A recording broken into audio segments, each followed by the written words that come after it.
Assalamualaikum warahmatullahi wabarakatuh. Perkenalkan, nama saya Isra Melinda Lestari dari kelas BKM 3 dengan NIM 142456008.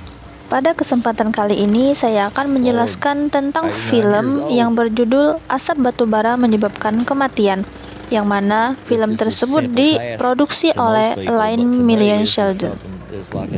Adapun alasan saya memilih video ini yaitu untuk mengangkat isu penting yang sering terabaikan oleh para penambang batubara, yaitu epidemi penyakit paru-paru hitam yang diderita oleh kalangan penambang batubara. Film ini merupakan hasil kolaborasi investigasi antara Frontline atau PBS dan NPR, dua lembaga jurnalisme terkemuka di Amerika Serikat. Elaine MC Millions Sheldon sebagai sutradara memiliki keterkaitan personal dengan isu ini karena ia berasal dari Appalachia, wilayah yang sangat terpengaruh oleh industri batubara. Ia ingin menyoroti bagaimana industri dan pemerintah gagal melindungi para penambang. Meskipun bahaya, debu batubara sudah diketahui selama puluhan tahun. Kemudian ada penyebab bencana tersebut. Penyebab utama dari bencana ini adalah paparan debu batubara dan debu silika yang berlebihan ditambang.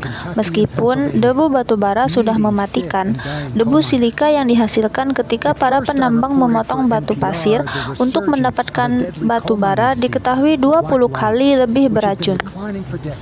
Meskipun demikian, baik industri maupun regulator pemerintah tidak memperlakukan debu silika sebagai ancaman yang unik dan mematikan. Kelalaian ini ditambah dengan kurangnya regulasi yang ketat dan penegakan hukum yang lemah, menyebabkan ribuan penambang menderita penyakit paru-paru hitam yang parah, yang seringkali berujung kematian. Kemudian, ada deskripsi bencana. Bencana yang digambarkan dalam video ini adalah epidemi penyakit paru-paru hitam yang agresif dan mematikan, terutama di wilayah Appalachia.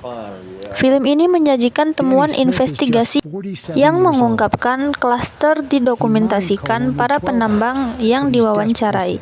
Dalam film ini menggambarkan pengalaman mengerikan mereka hidup dalam kondisi paru-paru yang telah hancur dan kesulitan bernapas. Penyakit ini tidak hanya merenggut nyawa korban, tetapi juga menghancurkan kehidupan para penambang dan juga keluarga mereka. Film ini menunjukkan bagaimana penyakit ini telah menjadi krisis keseharian publik yang terus berkembang, bahkan ketika banyak yang percaya bahwa masalah ini sudah teratasi. Selanjutnya, gimana sih upaya pemerintah dalam penanganan bencana ini? Nah, menurut video ini, upaya-upaya pemerintah dalam penanganan bencana ini dinilai gagal.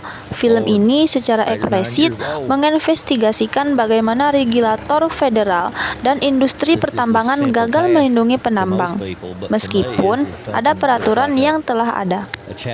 Akan tetapi, penegakan peraturan tersebut sangatlah lemah dan tidak memadai, terutama terkait dengan debu silika yang sangat berbahaya.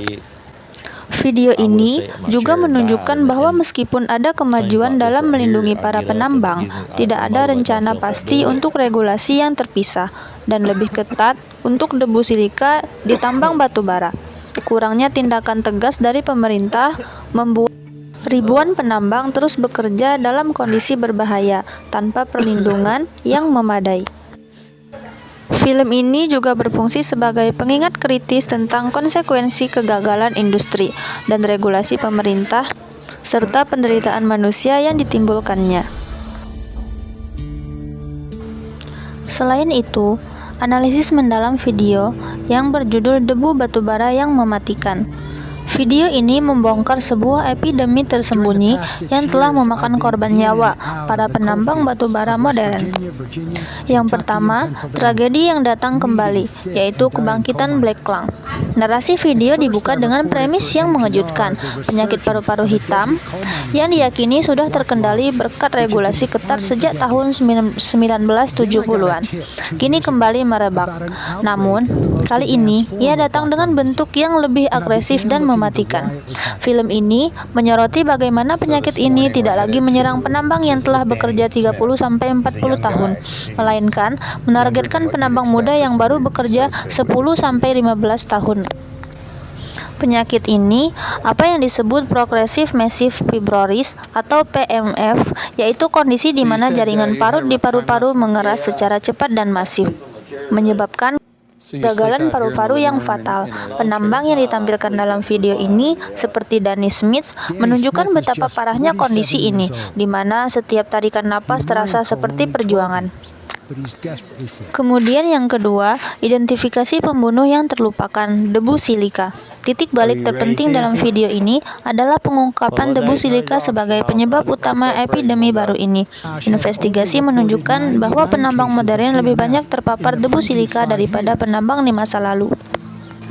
Hal ini disebabkan oleh perubahan metode penambangan, di mana penambang seringkali harus memotong melalui lapisan batu pasir atau sandstone yang keras untuk mencapai lapisan batu bara.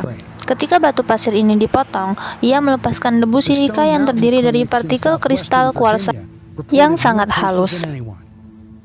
Video ini menjelaskan bahwa partikel-partikel ini secara biologis 20 kali lebih beracun daripada debu batu bara. Mereka menembus jauh ke dalam paru-paru dan memicu respon imun yang berlebihan, menyebabkan fibrosis atau pengerasan yang pasif dan tidak bisa kembali seperti semula. Ini adalah alasan mengapa penyakit ini berkembang begitu cepat pada penambang-penambang muda. Kemudian yang ketiga, kelalaian sistematik dan kegagalan regulasi. Aspek paling memberatkan dari film ini adalah bukti-bukti yang menunjukkan bahwa tragedi ini bisa dicegah. Video ini menampilkan data dan laporan yang membuktikan bahwa pemerintah dan industri mengetahui bahayanya sejak tahun 1980-an. Lembaga-lembaga pemerintah Asia seperti Mine Safety and Health Administration atau MSHA sudah mengetahui bahwa paparan debu silika adalah masalah serius dan berpotensi mematikan di tambang.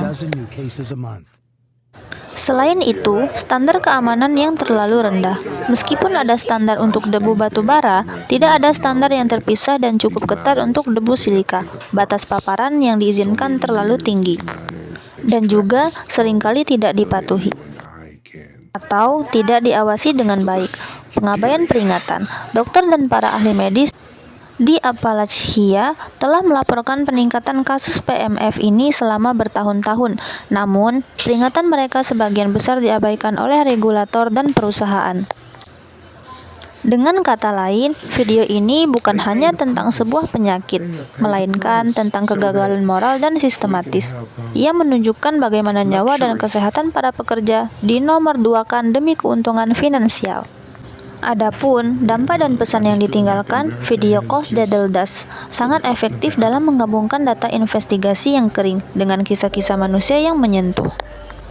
Penonton tidak hanya disajikan fakta tentang penyakit, tetapi juga dipertemukan dengan wajah-wajah yang berjuang melawan maut. Kita bisa melihat bagaimana penderitaan para penambang yang tidak bisa lagi bermain dengan anak atau cucu mereka, dan air mata keluarga yang menyaksikan orang-orang terkasih mereka perlahan-lahan kehilangan kemampuan untuk bernapas. Nah, dan pesan akhirnya sangat jelas, tragedi ini bukanlah takdir, melainkan konsekuensi dari kelalaian yang disengaja. Film ini adalah sebuah seruan untuk pertanggungjawaban, mendesak perubahan regulasi dan perlindungan yang lebih baik bagi para pekerja, agar tidak ada lagi nyawa yang harus dikorbankan demi energi yang kita gunakan.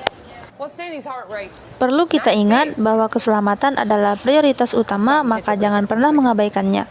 Kita perlu ingat bahwa jangan hanya memikirkan keuntungan semata, melainkan harus berpikir juga dengan keadaan yang akan datang atau di masa depan. Karena tidak ada yang lebih nikmat melainkan kesehatan, agar hari-hari kita juga bahagia, dapat berkumpul, bermain, bersenda gurau bersama keluarga. Mungkin cukup sekian penyampaian dari saya. Lebih dan kurangnya saya mohon maaf. Dan apabila ada kebenaran itu datangnya dari Allah Subhanahu wa taala, dan apabila ada kesalahan dalam penyampaian saya, baik kata-kata maupun kalimatnya, itu dari saya sendiri. Wabillahi taufik wal hidayah, waridho wal inayah. Wassalamualaikum warahmatullahi wabarakatuh. Terima kasih. You did it. 10 minutes? I got it. These men literally, if they go home and they sit down, they've got about